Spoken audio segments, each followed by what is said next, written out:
And you guys clearly had a lot of confidence coming into the game and believe you get back in. What did you see happen so early there that just brought a knockout punch and made it tough to come back? Luka. Just that simple. He had like 3 shots from the logo. So pretty much nothing we can do about it.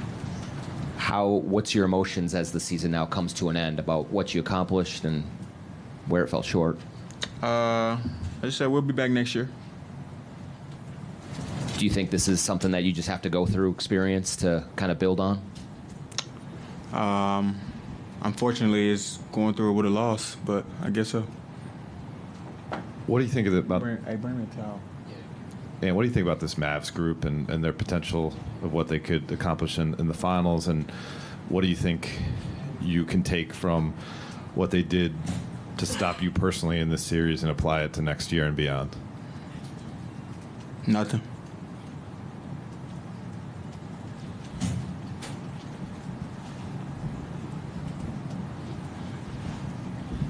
When you kind of look back on this series, maybe early in the series, what do you think this team could have done better, especially on the offensive end of the floor, to try and counteract some of what Dallas was throwing at you?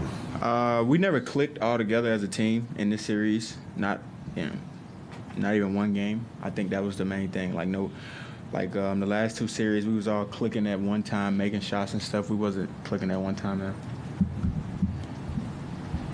Kind of along those lines, you've talked about all season through the playoffs the offensive talent that you guys have on this team. There was times through the regular season where the defense was there and the offense wasn't consistent. When you reflect on the series or on the season, what do you think is missing to make the offense more consistent? I think it's all about just making shots. Yeah, I mean, this series alone, I don't think we shot the ball particularly well from the three-point line. And I think that hurt us. They was able to sit in the gaps all series, make it tough on me. And their game plan worked because we weren't making shots. But we'll be back next year, man. Is there anything with them sagging as much as they can? Is there anything you can think of that you could have done better within that to find different ways to kind of get the offense going?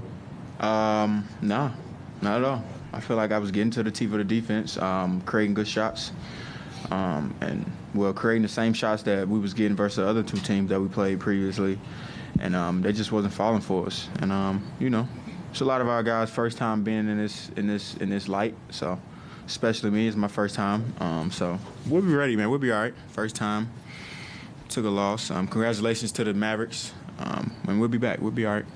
This is the last time we're going to get to talk to you before the offseason here. So as you kind of maybe reflect on your season this year, where did you make the biggest growth, do you feel like, in your game over the course of the season? Just being able to read the floor. Not get as mad when teams double me and put 2 on me because I know my guys out there are going to knock it down. And just trusting my teammates. And obviously disappointing loss in this series, but what do you take away from the successful postseason run that you guys had, especially the momentum after the first 2 series? It's a lot of things to take away. I think the main thing is our identity, and we hung our hats on defense. I think we got a little away from that a little bit this series, and it showed. Because we're not the best offensive team. We always depend on our defense. So I think that's the main thing we take away from this playoff run is that we're a defensive team and we got to start there every night.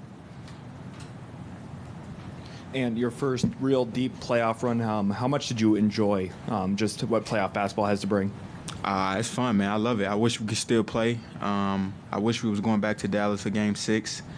But those guys came out and they competed at a high level. And like I said, man, big shout out to them. But it's super fun, and I'm looking forward to being back right in this situation next year. And you start the season against Dallas in Abu Dhabi. When you were at that point, what did you envision for this season to look like versus what played out for reality? It's crazy because Slow-Mo said when we was in Abu Dhabi that he felt like we was going to play this team in the Western Conference Finals.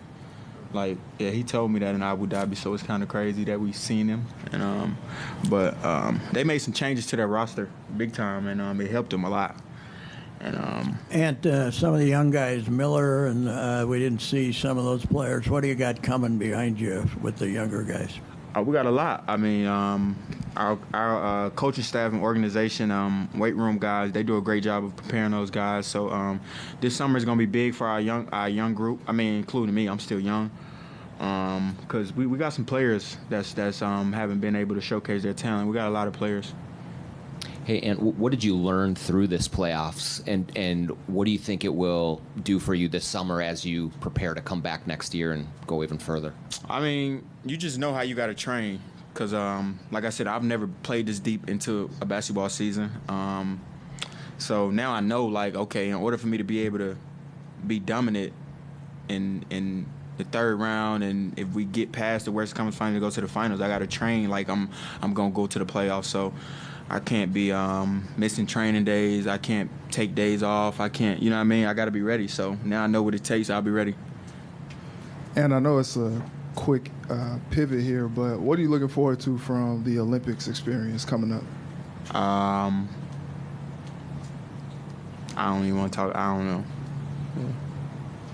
And as a leader of this team, what do you say to the other players on your team about workouts this summer? Is there specific things you want them to work on, or do you think they just improve on their own and you guys all come back for training camp? I mean, yeah, they got their own trainers, their own guys. Yeah, they just work on their game. But I just told them, like, y'all know that we're going to be right back in the same position next year. So y'all know how y'all need to train to get ready, and include myself, like, you know, because we trained this year as if we was going to just play 82 games, maybe one round of the playoffs. We didn't know we was going to go this far, so we didn't train like it this summer. I know nobody did, especially myself. So I think this summer is going to be huge for all of us because we know what type of team we got and we know what we're capable of, so we need to train like we know what we're going to do. What goes into training to play deep into the playoffs like you're talking about right now? Just a lot of things. I think this summer I'm gonna go back to how I trained the year that I was going to college. I think I was in the best shape of my life in my freshman year of college. A lot of air dying, the bike stuff, a lot of stuff like that, man, that make me uncomfortable. And at 22 years old, your Olympics coming up, getting this far in the playoffs. The story of legendary company is on the course of being written. When you get into this offseason, the Olympics, what's your biggest motivation, inspiration? What keeps your fuel, your drive to be in moments like this and to be as good as you have been? I think my brother, man. My brother, just seeing him. He works every day. He makes music to about 5, 6 o'clock in the morning. When I wake up, he still be up making music. So him just, working to get himself out there and be the best that he can be, it makes me get up every morning and want to be the best that I want to be. And just showcasing to the world what I can do. I think that's another thing that drives me. Awesome. Thanks, Ant. All right.